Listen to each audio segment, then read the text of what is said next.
ঠাকুর অনুকূলচন্দ্রকে জিজ্ঞাসা করা হয়েছিল যে শ্রীকৃষ্ণ তো কুরুক্ষেত্র যুদ্ধটাকে অ্যাভয়েড করতে পারলেন না। একটা জিনিস লক্ষ্য করবেন, সাধারণ মানুষ ধর্ম বলতে কি বোঝে জানেন? বিশেষ করে ধর্ম যারা নেতা তাদের সম্পর্কে বোঝেন অলৌকিকতা। এমন একটা ম্যাজিক করে দেবে যে সব ঠিক হয়ে যাবে। যদি তাই হতো, আবার তারা কৃষ্ণকে মানে, মজা হচ্ছে কৃষ্ণকে মানে, কিন্তু কৃষ্ণকে বলে কৃষ্ণকে মানেন, বলে হ্যাঁ তিনি কে? ভগবান। আচ্ছা তিনি তো ম্যাজিক জানতেন, জানতেন না? জানতেন না। তিনি তার সুদর্শন চক্রটা দিয়ে দুর্যোধনের গলাটা কেটে ফেলে দিতে পারতেন, তাহলে তো সব লাটা চুকে যেত। তা তো তিনি করলেন না, বরং যুদ্ধ করতে হলো। এবং যুদ্ধে তো একজন নয়, কত লোকের প্রাণ গেল। তাহলে ধর্ম সংস্থাপন করতে গিয়ে ভগবান শ্রীকৃষ্ণ কত লোকের প্রাণ যেতে বাধ্য করল? পারলেন না তো তিনি একটা সুদর্শন চক্র দিয়ে দুর্যোধনকে শেষ করে দিতে? পারলেন না নয়, এই অলৌকিকতায় তিনি বিশ্বাস করেন না, তাই তিনি ধর্ম সংস্থাপন করতে এসেছেন এবং যুদ্ধ করতে বাধ্য হয়েছেন। যেটা গীতাতে বলছে আপনারা জানেন, যদা যদা হি ধর্মস্য গ্লানির্ভবতি ভারত অভ্যুত্থানম অধর্মস্য সৃজম্মনম তদাত্মানম সৃজম্মহম পরিত্রাণায় সাধুনাম বিনাশায় চ দুষ্কৃতম ধর্ম সংস্থাপনার্থায় সম্ভবামি যুগে যুগে। আমাকে করতে হচ্ছে। ঠাকুর অনুকূলচন্দ্রকে জিজ্ঞেস করা হয়েছিল যে যদি শুনে যান এই দূরাভাস যত দূর যাচ্ছে, আমি জানি না এই উত্তর কোথাও শুনেছেন কিনা। ঠাকুর অনুকূলচন্দ্রকে যখন জিজ্ঞেস করলেন যে এই কুরুক্ষেত্র যুদ্ধ এটাকে কি এড়ানো যেত না? এতে তো বহু লোকের প্রাণ গেল, তাই দুর্যোধনকে শায়েস্তা করতে গিয়ে এত লোকের প্রাণ গেল, এটাতে কি শ্রীকৃষ্ণের কৃতিত্ব কিছু বাড়ল? ঠাকুর বলেছিলেন একটা অদ্ভুত কথা, বলেছিলেন যুদ্ধ যদি না হতো তাহলে কেউই বাঁচত না, মানে যারা বেঁচে ছিল তারাও বাঁচত না। এবার সত্যি কথা, কোনো উপায় ছিল না বলেই যুদ্ধটা হইতে হয়েছিল। এটা ধর্ম সংস্থাপনার্থে তো করতে হয়েছে তাকে। এখন প্রশ্ন হচ্ছে, শ্রদ্ধেয় প্রীতিগোপাল দা খুব সত্যি কথা বলছেন, এই টপিকটা নিয়ে কিছু বলাটাই ভয়ঙ্কর, কারণ আমাদের কনস্টিটিউশন বলছে ধর্ম নিরপেক্ষ দেশ।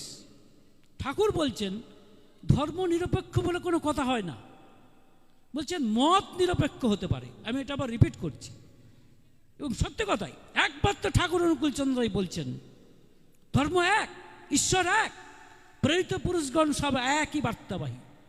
একথা কে শুনেছে? আজকে টিভিতে শুনুন, আপনি বিভিন্ন জায়গায় শুনুন, বলবে হিন্দু ধর্ম, মুসলমান ধর্ম। ঠাকুর অনুকূলচন্দ্র একমাত্র যিনি বললেন ধর্ম এক, ধর্মের কোনো প্রকার হয় না। রামকৃষ্ণ বলেছেন, কিন্তু মানুষ সেভাবে বুঝতে পারেননি। রামকৃষ্ণ কি বলেছেন? ওই জল, কেউ বলছে জল, কেউ বলছে ওয়াটার, কেউ বলছে পানি, কিন্তু এক জিনিসকেই বোঝাচ্ছে। সেটাই ঠাকুর অনুকূলচন্দ্র পরিষ্কার করে আমাদের বলে দিলেন, ধর্ম এক, আর তার কোনো প্রকার হয় না, সেটাকে বুঝে নিতে হবে। সেই ধর্মকে বাদ দিয়ে আপনি নিরপেক্ষ থাকতে পারবেন না। সে ধর্ম কি? ঠাকুর বলছেন, অনেকে বলবে ভাই ভাই ভগবান টগবানের বিশ্বাস আছে না আছে ঠিক নেই, আদৌ ভগবান আছেন কিনা তারই বা ঠিক কি? সেখানেও উত্তর আছে ঠাকুর অনুকূলচন্দ্রের, আর কোথাও পাবেন না। তিনি কি বলছেন শুনুন, বলছেন ঈশ্বরে তুই নাই বা মানিস, অস্তিত্বকে বুঝিস তো? পালন পোষণ অস্তিত্বে করা ধর্ম বলে তাকেই তো। শুনেছেন ধর্মের এই ডেফিনেশন, ধর্মের এই সংজ্ঞা কোথাও শুনেছেন? বলছেন যদি ঈশ্বরে কেউ বিশ্বাস না করে, কারণ দেখবেন একটা কথা, ধর্ম বললেই চট করে মনে করে মানুষ যে তাহলে ভগবানের ব্যাপার আছে, ধর্ম মানেই ভগবানের ব্যাপার আছে, কিন্তু আমি তো ভগবান বিশ্বাস করি না, তাহলে ধর্মে আমার যাওয়ার কোনো প্রয়োজন নেই। নো, ঠাকুর অনুকূলচন্দ্র বলছেন তাতে কি হয়েছে? ঈশ্বরে তুই নাই বা মানিস, অস্তিত্বকে বুঝিস তো? তুই যে বেঁচে আছিস সেটা বুঝিস কিনা বল? সেটা তো কাউকে বুঝিয়ে দিতে হবে না, কাউকে বুঝিয়ে দিতে হবে যে তুই বেঁচে আছিস কিনা? আমি নিজেই বুঝতে পারছি আমি বেঁচে আছি, কাউকে বুঝিয়ে দিতে হয় না। এটা এমন একটা জিনিস কাউকে বুঝিয়ে দিতে হয় না যে আমি বেঁচে আছি। আর এই বেঁচে থাকার জন্য যা করা সেটাই ধর্ম। ঠাকুর বলছেন সেটাই ধর্ম। ধর্মে মানুষ বাঁচে বাড়ে, সম্প্রদায়টা ধর্ম নারে। বারবার ঠাকুর বলছেন। এখন এই বাঁচা বাড়া এটা কি? এটাই প্রশ্ন, এটাই ধর্ম। এটাকে যদি উপেক্ষা করে কেউ, রাষ্ট্র দুর্বল হতে বাধ্য। কারণ রাষ্ট্র কাকে নিয়ে? রাষ্ট্র তো মানুষকে নিয়ে। রাষ্ট্রের একক কি? একক তো মানুষ। কতগুলো মানুষ নিয়েই তো একটা গৃহ, কতগুলো গৃহ নিয়েই তো একটা পরিবার, ওই কতগুলো মানে মানে কতগুলো পরিবার নিয়ে একটা সমাজ, কতগুলো সমাজ নিয়ে একটা দেশ, কতগুলো দেশ নিয়ে একটা রাষ্ট্র। এইটাই তো আমরা ভাবি। তাহলে মূলটাকে একক হচ্ছে এক হচ্ছে ব্যক্তি। ঠাকুর বারবার বলতেন গণশিক্ষা নয় জনশিক্ষা দরকার। কেউ ভাববেন আজকালকার যারা রাজনীতিবিদ, যারা সমাজতত্ত্ববিদ, যারা অর্থনীতিবিদ, তারা কিন্তু দেশের আসল সমস্যার গায়ে হাত দিতে পারবেন না। তার কারণ তারা আসলটা বোঝেনি। আধ্যাত্মিকতা কাকে বলে? জানেন তো, আজকাল লোকে ধর্ম কথাটা পছন্দ করে না। কি বলে জানেন তো? স্পিরিচুয়ালিজম, আধ্যাত্মিকতা। ভারী নামটি গাল ভরা, কিন্তু মূলত আধ্যাত্মিকতার সঙ্গে ধর্মের বিশেষ তফাৎ নেই, এটা মনে রাখবেন। তাই বলছি কি স্পিরিচুয়ালিজম। তো এখন কথা হচ্ছে এই স্পিরিচুয়ালিজমে, আধ্যাত্মিকতায় কাকে বলে জানেন? আধ্যাত্মিকতা একবার তো ঠাকুর অনুকূলচন্দ্র বলছেন, যা নাকি মানুষকে কারণমুখী করে দেয় তাই হচ্ছে আধ্যাত্মিকতা। সমস্যাটা কোথায়? রাষ্ট্রের সমস্যাটা কোথায়? রাষ্ট্রের সমস্যা কি কিছু অর্থনৈতিক অসুবিধা?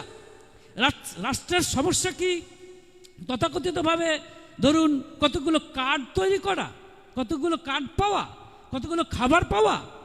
সম্ভবত নয়। রাষ্ট্রের মূল সমস্যা অন্য জায়গায়, এবং এটা জানতে গেলে আধ্যাত্মিকতা জানতে হবে। কারণ আধ্যাত্মিকতাই আমাকে শেখায় মূল কারণ কি, যে কোনো সমস্যার মূল কারণ কি। মূল কারণ হচ্ছে, যে কারণে ঠাকুর বলছেন, তা আপনারা জানেন ঠাকুরের ভাই, যাকে আমরা খেপুদা বলে জানি, প্রভাষচন্দ্র চক্রবর্তী, তিনি বলেছিলেন আমাদেরও কিন্তু জনসেবামূলক কাজ করতে হবে। ঠাকুর বলেছিলেন, দেখো আমি জানি মানুষের দুঃখ কোথায়, মানুষের দুঃখ কোথায়? প্রবৃত্তির দ্বারা সে একেবারে অভিভূত হয়ে আছে। তাই ধর্ম চায়, প্রথমেই চাই ধর্মদান। আপনারা শুনলে অবাক হবেন, বিবেকানন্দ সেই কথা বলছেন, যেটি খুব ভালো যুগপ্রহরীতে আমি দেখলাম।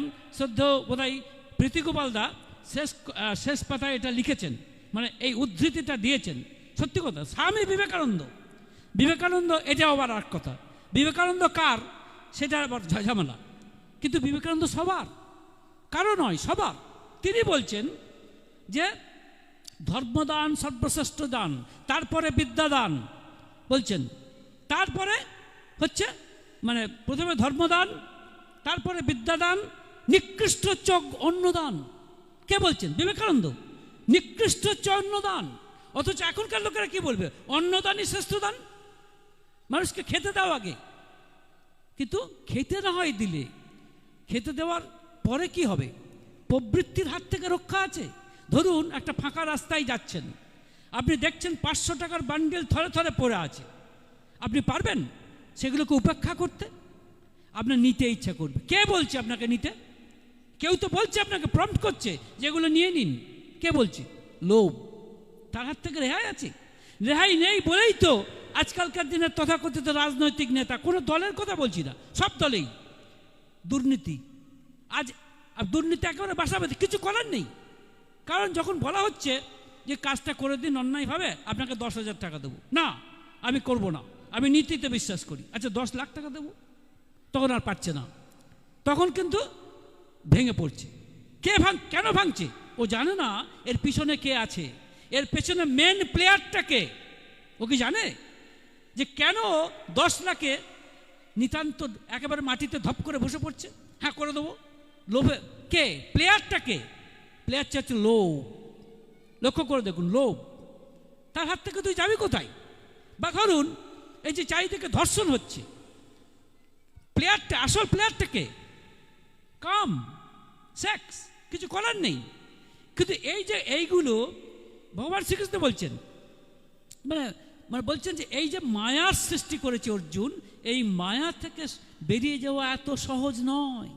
পরিষ্কার তিনি বলছেন, মানে এই মায়া থেকে বেরিয়ে যাওয়াটা এত সহজ নয়। তবে এটা ঠিক, মামে বোঝে প্রপদ্যন্তে মায়ামে তাম তরন্তিতে, আমাকে যে আশ্রয় করেছে সে কিন্তু মায়ার উপরে চলে যায়।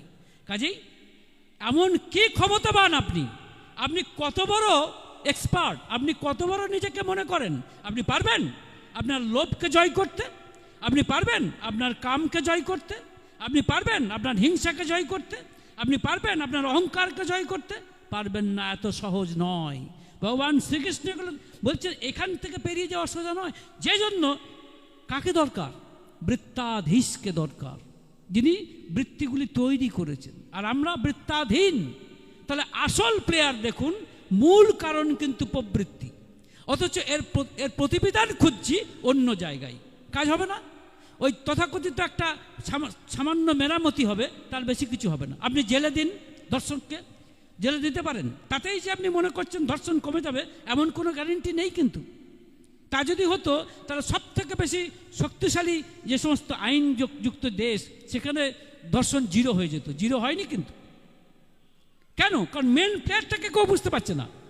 আর এইখানেই আসছে ধর্মদান, যে জন্য ঠাকুর বলছেন আগে ধর্মদান। এখন প্রশ্ন হচ্ছে, ধর্মদান করলেই কি এই সমস্ত সমস্যার সমাধান হয়ে যাবে? না, একদিনে হবে না। কিন্তু যদি ধর্মটাকে সে বুঝতে পারে, ধর্ম কাকে বলে, তথাকথিত ধর্মের নামে অধর্ম নয়, তথাকথিত উদারতার নামে ভণ্ডামি নয়, তথাকথিত আধুনিকতার মুখোশ পরে তথাকথিত উদারতা দেখানো নয়। ধর্ম মানে হচ্ছে যে আমাকে ধারণ করে, আমাকে বাঁচিয়ে রেখেছে। যখন ঠাকুরকে জিজ্ঞেস করা হচ্ছে, ঠাকুর ভগবানের দয়া তো ঠিক বুঝি না, ঠাকুর বলছেন এই যে তুই বেঁচে আছিস না, এই বেঁচে থাকাটাই হচ্ছে ভগবানের দয়া। যাই হোক, বিবেকানন্দের কথায় আসছিলাম। বিবেকানন্দ কি বলছেন? যে অন্নদান নিকৃষ্ট দান। কেন বললেন? ঠাকুর বলছেন অন্নদান করে তুমি, অন্নদান যদি করো তাহলে কি হবে জানো? মানুষ কুঁড়ে হয়ে যাবে। মানুষ নিজের সম্পর্কে নিজের উপরে নির্ভরশীল হবে না। সে তথাকথিত সেলফ সাফিসিয়েন্ট হতে চাইবে না, সে পরনির্ভরশীল হবে। আপনারা তার ফল দেখছেন। সরকার বলুন বা যাই বলুন, তারা কি করছে? বিভিন্ন জিনিস দিচ্ছে আমাদের, অমুক দিচ্ছে, তমুক দিচ্ছে। ধরুন চালের ব্যবস্থা করছে, চালের ভয় নেই, কম টাকায় চাল পাওয়া যাচ্ছে। মানুষ কি বলবে জানেন কিছুদিন পরে? হ্যাঁ, চালের ব্যবস্থাতে করেছো ভাই, ভাতের ব্যবস্থা করেছো, এবার চামচাতে করে খাইয়ে দাও, আমি খেতেও পারবো না। সমস্যা কি বলবেই। তার ঠাকুর কি বললেন? এর ব্যাখ্যা দিয়েছেন ঠাকুর। বলছেন অন্নদান যদি এভাবে তুমি করে যাও, তাহলে মানুষ আর স্বয়ং সেলফ সাফিসিয়েন্ট হবে না। এরপরে প্রাণদান। ঠাকুর বলছেন প্রাণদানও ভালো, কিন্তু প্রাণদান করলেও শেষ আসবে না। যেমন ধরুন কারো হয়তো লিভার গন্ডগোল হয়ে গেছে, ডাক্তাররা লিভার ট্রান্সপ্লান্ট করে তার প্রাণদান করছে, বা হৃৎপিণ্ডের গন্ডগোল হয়েছে, হৃৎপিণ্ডটাকে ঠিক করে প্রাণদান করছে। তাতে কি সমস্যার সমাধান হবে? হবে না। তার কারণ সে কিন্তু এই প্রবৃত্তির জালেই ঘুরতে থাকবে, কিছু করার নেই। সে লোভটা তার যাবে না কিন্তু। যেমন একজন, যাই হোক, তাহলে দেখুন তারপরে বিদ্যাদান। বিদ্যা আবার দু রকমের আছে, পরাবিদ্যা, অপরাবিদ্যা। এই স্কুল কলেজের যে বিদ্যা, সেখানে তথাকথিত ধর্ম শেখানো হয় না। ধর্মের কথা বললে আবার বলে না না না, স্কুলে আবার ধর্ম কি, কলেজে আবার ধর্ম কি, ওসব বাদ দাও। আরে আমি কে? হু অ্যাম আই? এটাই তো ধর্ম। আমি কে? শরীরটা, নাকি আমি মনটা, নাকি আমি আত্মাটা? এইটাই হচ্ছে প্রথম প্রশ্ন। এই প্রশ্নের উত্তর খোঁজার জন্য যে বিজ্ঞান, সেটাই হচ্ছে ধর্ম। সেটা প্রাইমারি লেভেল থেকে দিতে হবে, একেবারে ইউনিভার্সিটি লেভেল পর্যন্ত, কিন্তু সেটা আমরা দিই না। যে জন্য ভারী মজা করে রামকৃষ্ণদেব, আপনারা জানেন, তাই শ্রীম যখন এসেছেন নতুন, তখন জিজ্ঞেস করছেন তোমার পরিবার আছে? মানে বোঝেন তো, পরিবার মানে তোমার বউ আছে? তো তখন শ্রীম বলছেন আগে হ্যাঁ। বলছেন তোমার পরিবার অবিদ্যা শক্তি না বিদ্যা শক্তি? এখন শ্রীম বুঝতে পারছেন না। তিনি ভাবছেন, উনি রামকৃষ্ণদেব বোধহয় জিজ্ঞেস করতে চাইছেন যে আমার স্ত্রী স্কুল কলেজে পড়াশোনা করেছে কিনা, স্কুল কলেজের ডিগ্রি আছে কিনা। তখন তার জন্য তিনি বলছেন, রামকৃষ্ণদেব কায়দা করে উনি বলছেন, আগে মানুষ ভালো তবে অজ্ঞান। অজ্ঞান মানে পড়াশোনা জানে না। তখনকার দিনে মা তো রামকৃষ্ণদেব বলছেন, বিরক্ত হয়ে বলছেন, আর তুমি ভারী জ্ঞানী। অর্থাৎ তুমি দু কলম পড়াশোনা করেছো বলে, তথাকথিত দু কলম বিজ্ঞান জানো বলে তুমি নিজেকে বিরাট পণ্ডিত ভেবে ফেলেছো। তুমি তো বিদ্যার কিছুই জানো না। বিদ্যা কি? ঈশ্বরকে জানার নামই বিদ্যা। এটাকে বলে পরাবিদ্যা। এই বিদ্যাকে যদি উপেক্ষা করা হয়, রাষ্ট্র দুর্বল হতে বাধ্য। এই বিদ্যার যদি এই তথাকথিত ধর্মের নামে ধর্ম নিরপেক্ষতার নামে এই ধর্মকে অস্বীকার করা হয় যে আমি কে, আমার উৎস কোথায়, আমি হলাম কি করে, এই জীব জগৎ পৃথিবী এটা কি করে হলো, এর মূলে কি, এই যে বিজ্ঞান, এটাই হচ্ছে ভাগবত বিজ্ঞান, এটাই হচ্ছে আধ্যাত্মিকতা। এটাকে যদি অস্বীকার করি, এটাকে যদি উপেক্ষা করি, আমি তথাকথিতভাবে MA BA ডক্টরেট যত বড়ই হই না কেন, আমার সঠিক ব্যক্তিত্ব হবে না। এই সমস্ত লোকদেরকে দেখেই ঠাকুর এই বাণীটা দিয়েছিলেন। কি বাণী জানেন? বলছেন, বৃত্তিগুলি ব্যক্তিত্বে তোর, হর খেয়ালে খেলছে ভাটা। কত নাচনে নাচছিস রে তুই, হিসাব করে দেখলি সেটা? ঠাকুর বলছেন, বাঁদর নাচন নাচলি কত, বাহু বাহু কত পেলি বাতুল, ভাবছিস তুই মস্ত মানুষ, কেউ কি আছে তোর সমতুল? পাগল বেকুব, ওরে দিগ্গজ, খতিয়ে কি দেখলি হাই, পৃষ্ঠ স্বার্থে টান ছাড়া কি অখণ্ডতা তোর গজায়। কাদের সম্পর্কে বলছেন? ওই যারা তথাকথিত পণ্ডিত, যারা বলে ওসব ধর্ম টর্ম বাদ দিন, ওসবগুলো ঠিক না, ওসবগুলো ঠিক না। হ্যাঁ, এসব কি আবার আধুনিক যুগে আধুনিক সময়তে ওসব বাদ দিন, ও ধর্ম আপনি বাড়িতে গিয়ে করুন। ধর্ম আরে ধর্ম যদি বলে যদি কিছুই না থাকে, তাহলে বাড়িতেই বা করবো কেন?